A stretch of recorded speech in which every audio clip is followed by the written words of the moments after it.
नाज़रीन, daily life में हम बहुत सारी ऐसी चीजें इस्तेमाल करते हैं जिनका फायदा तो हमें मालूम होता है, लेकिन उनको कितनी मेहनत और किस टेक्निक से तैयार किया जाता है ये हम में से शायद बहुत कम लोगों को मालूम हो। तो आइए देखते हैं 5 ऐसी प्रोडक्ट्स का मैन्युफैक्चरिंग प्रोसेस जो हम तकरीबन रोजाना ही इस्तेमाल करते हैं।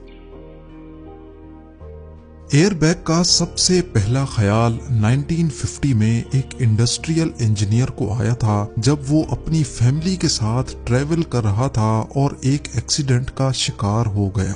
उस हादसे में सबकी जान तो बच गई, लेकिन इस वाक़े ने उस इंजीनियर को एयरबैग बनाने का आइडिया दिया। 2 सालों के बाद उसने एक ऐसा एयरबैग बनाया जिसमें कंप्रेस्ड एयर के सिलेंडर की मदद से हवा भरती थी, लेकिन मसला ये था कि इस प्रोसेस में काफी टाइम लगता था और हादसे के वक्त टाइम ही तो बहुत कम होता है। अगले कई सालों तक इस मसले का कोई खास सॉल्यूशन ना निकल सका, लेकिन फिर 1967 में एक अमेरिकन इंजीनियर को आइडिया आया। उसने एयरबैग को एक केमिकल एक्सप्लोसिव से पैदा होने वाली गैस से भरने का फैसला किया।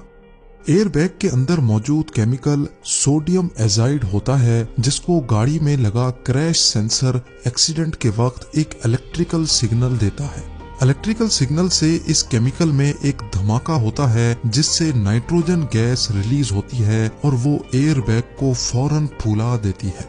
क्रैश होने से लेकर एयरबैग के फूलने तक हैरत अंगेज तौर पे सिर्फ 20 मिली सेकेंड्स का टाइम लगता है, यानी जितना टाइम पलक झपकने में लगता है उतने टाइम में एयरबैग 5 मर्तबा फूल सकता है।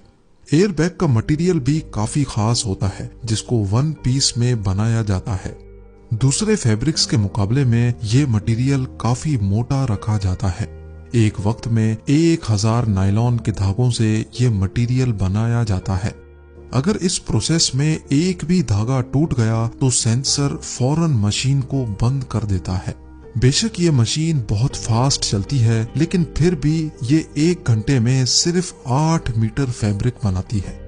एक तरफ फैब्रिक बनता रहता है और दूसरे एंड पे ये वाइंड भी होता रहता है। ये प्रोसेस कंप्लीट होने के बाद फैब्रिक को धोया जाता है।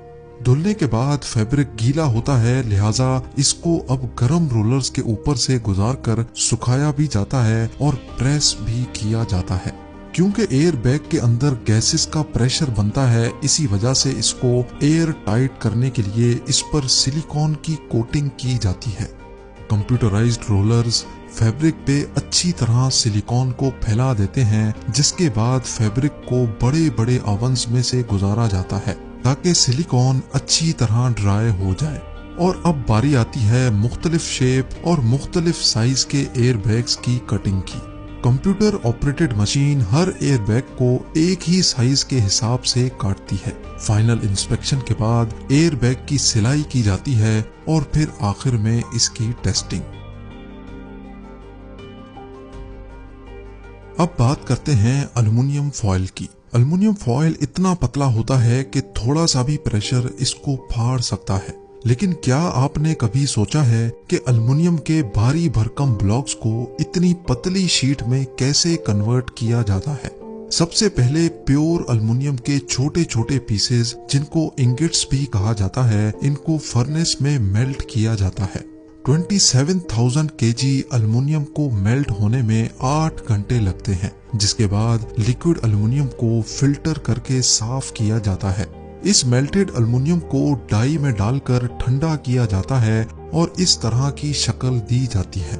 एल्युमिनियम का एक एक ब्लॉक 7.5 टन वजनी होता है, जिसको क्रेन की मदद से उठाकर मिलिंग मशीन पर रखा जाता है। इस मशीन में गर्म रोलर्स होते हैं जो इस एल्युमिनियम ब्लॉक को आहिस्ता आहिस्ता पतला करते जाते हैं। हर एक चक्कर के बाद ये रोलर्स एक दूसरे के करीब आ जाते हैं। 45 सेंटीमीटर मोटे एल्युमिनियम ब्लॉक को हैरत अंगेज तौर पे सिर्फ 15 बार मशीन से गुजारने के बाद इसको 5 सेंटीमीटर तक प्रेस कर दिया जाता है। इसके बाद इस 5 सेंटीमीटर शीट को फॉयल शीट जितना पतला करने के लिए अलग मिलिंग मशीन से गुजारा जाता है। अब एल्युमिनियम फॉयल इतना पतला हो जाता है कि इसकी साइड्स डैमेज हो जाती हैं, लेकिन एक कटर ब्लेड की मदद से इसको अलग अलग साइज में काटा भी जाता है और इसकी डैमेज हुई हुई साइड्स को काट कर अलग कर दिया जाता है। मशीन के दूसरे एंड पे फिनिश्ड प्रोडक्ट यानी अल्युमिनियम फॉयल के रोल वाइंड होते जाते हैं, जो अब इस्तेमाल के लिए बिल्कुल तैयार हैं।